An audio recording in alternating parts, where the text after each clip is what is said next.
Guys, welcome to my YouTube channel. ಇವತ್ತು ನಾನು ನೂಡಲ್ಸ್ನ ಮಾಡಿದ್ದೀನಿ. ಇದನ್ನು ತಿನ್ನೋಕ್ಕೆ ನೀವು ರೆಸ್ಟೋರೆಂಟ್ಗೆ ಹೋಗೋ ಅಗತ್ಯ ಇಲ್ಲ, ಮನೆಯಲ್ಲೇ ಮಾಡ್ಕೊಂಡು ತಿನ್ನೋದು ಹೇಗೆ ನೋಡೋಣ ಬನ್ನಿ. ಈಗ ಮೊದಲಿಗೆ ಒಂದು ಪ್ಯಾನ್ಗೆ 3 ಟೇಬಲ್ ಸ್ಪೂನ್ ಆಯಿಲ್ ಹಾಕ್ಕೊಳ್ಳಿ. ಕಾದಿದ ನಂತರ ಅರ್ಧ ಟೇಬಲ್ ಸ್ಪೂನ್ ಸಾಸಿವೆ, 2 ರಿಂದ 3 ಸಣ್ಣದಾಗಿ ಹಚ್ಚಿಟ್ಕೊಂಡಿರುವಂತಹ ಬೆಳ್ಳುಳ್ಳಿನ ಹಾಕ್ಕೊಳ್ಳಿ. ಬೆಳ್ಳುಳ್ಳಿ ಫ್ರೈ ಆದಮೇಲೆ ಮೀಡಿಯಂ ಸೈಜಿಂದು 2 ಈರುಳ್ಳಿನ ಹಾಕ್ಕೊಳ್ಳಿ.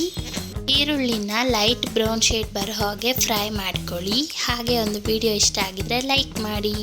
ನೋಡಿ, ಈ ಥರ ಈರುಳ್ಳಿ ಫ್ರೈ ಆಗಿರಲಿ. ಇಲ್ಲಿ ನಾನು ಮೀಡಿಯಂ ಸೈಜು 2 ಕ್ಯಾಪ್ಸಿಕಮ್ನ ಕಟ್ ಮಾಡಿ ಹಾಕೊಂಡಿದ್ದೀನಿ.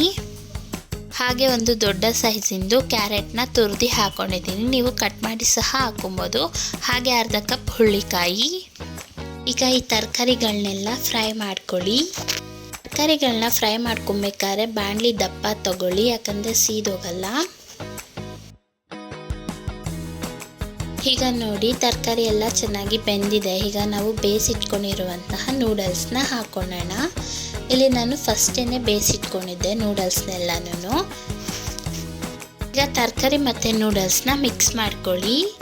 ಈಗ ಇದಕ್ಕೆ 3 ಟೇಬಲ್ ಸ್ಪೂನ್ ಸೋಯಾ ಸಾಸ್ನ ಹಾಕಿ, 1/2 table spoon Kashmiri chilli powder, ಹಾಗೆ ಅರ್ಧ ಟೇಬಲ್ ಸ್ಪೂನ್ ಚಿಲ್ಲಿ ಫ್ಲ್ಯಾಕ್ಸ್ನ ಹಾಕ್ಕೊಳ್ಳಿ. ಇದು ನಿಮ್ಮ ಹತ್ರ ಇಲ್ಲ ಅಂದರೆ ಸ್ಕಿಪ್ ಮಾಡ್ಕೊಬೋದು. ಅರ್ಧ ಟೀ ಸ್ಪೂನ್ ಗರಂ ಮಸಾಲ, ಹಾಗೆ ಅರ್ಧ ಟೇಬಲ್ ಸ್ಪೂನ್ ಟೊಮೆಟೊ ಸಾಸ್. ಈಗ ಇದನ್ನು ಮಿಕ್ಸ್ ಮಾಡ್ಕೊಳ್ಳಿ. ಮಿಕ್ಸ್ ಮಾಡಿಕೊಂಡು ಟೇಸ್ಟ್ ನೋಡಿ ಉಪ್ಪನ್ನು ಹಾಕ್ಕೊಳ್ಳಿ.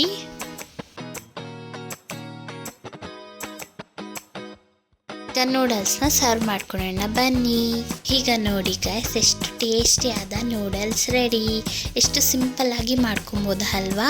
ಈ ಒಂದು ವಿಡಿಯೋ ಇಷ್ಟ ಆಗಿದ್ರೆ ಪ್ಲೀಸ್ ಲೈಕ್ ಮಾಡಿ. ಹಾಗೆ ನಮ್ಮ ಚಾನಲ್ನ ಸಬ್ಸ್ಕ್ರೈಬ್ ಮಾಡ್ಕೊಳ್ಳಿ. Thank you for watching.